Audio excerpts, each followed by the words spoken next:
According to statistics, 830,000 people in Canada are visually impaired, out of which an estimated 80,000 people can read Braille and more are learning every day.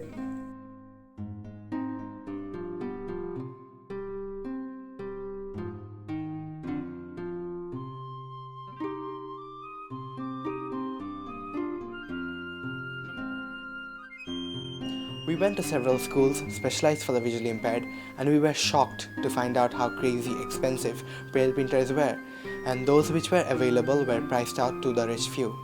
Schools which bought the books saw each book being shared amongst an average of 3 students, and if you think it can't get any worse, know that the books that get published here are mostly from the 70s and 80s. যদি বর্তমান যুগের কথা বলি তাহলে অবশ্যই মনে হয় মানুষ তো প্রতিবন্ধকতা নিয়ে প্রতিকূলতা নিয়েই আস্তে আস্তে তার কাঙ্ক্ষিত গন্তব্যে পৌঁছয়। আজকের দিক বিবেচনা করলে খানিকটা কষ্টই লাগে, কারণ আমার যে যারা স্বাভাবিক বাচ্চা দেখা গেছে আমি সেই প্রতিভাটা খাটিয়ে পুনরুদ্যমে তার সাথে প্রতিযোগিতায় টিকে থাকতে কষ্ট হচ্ছে। আজ তার একটি গাইড বই আছে, তার একটি নেট থেকে সে পড়াশোনা ডাউনলোড করে নিয়ে পড়াশোনা করতে পারছে, ওই সুযোগটা আমরা পাচ্ছি না। সো হ্যাঁ, একটু খারাপ লাগে বটে। জি, কারণ সবাই তো ডিজিটালাইজেশনের মধ্য দিয়ে যাচ্ছে, তাহলে আমরাই বা কেন বাকি থাকবো? The usual solution which comes to one's head is through audiobooks, but we found that most people preferred physical books over audiobooks because it cannot keep up with a similar reading pace of the readers. Besides that, according to studies, visually impaired students who have been taught Braille scored the same as normal students on a standardized test. In contrast, those with no Braille training fell to an average of 38%.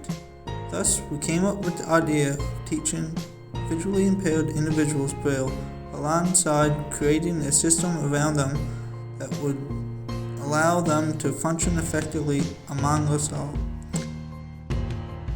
So we plan to create a small portable device with 6 lines of display, which is basically an e-book for the visually impaired.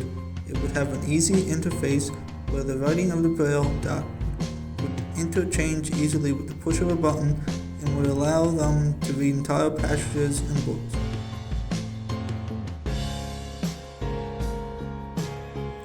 After initial research and development, it would cost us around $28,000 to introduce it into the market.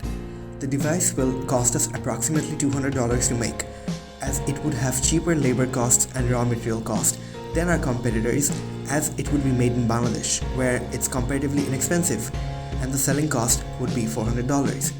This gives us a profit margin of about 100%.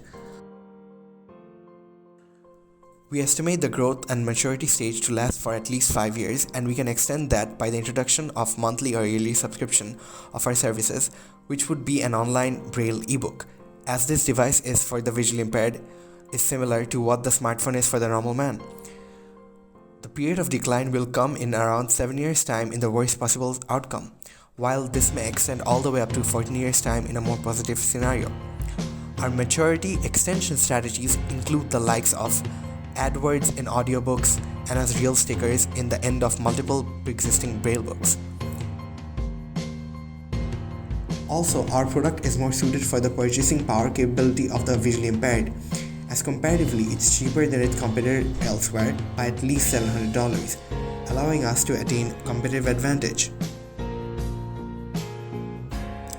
We will target governments and NGOs to buy large quantities of the product from us for the visually impaired, as it's an easier method to penetrate the already existing infrastructure. Our main target will be North American consumers, which constitute to about 2.2 million visually impaired individuals, those meaning a potential market of about 1.5 billion in total.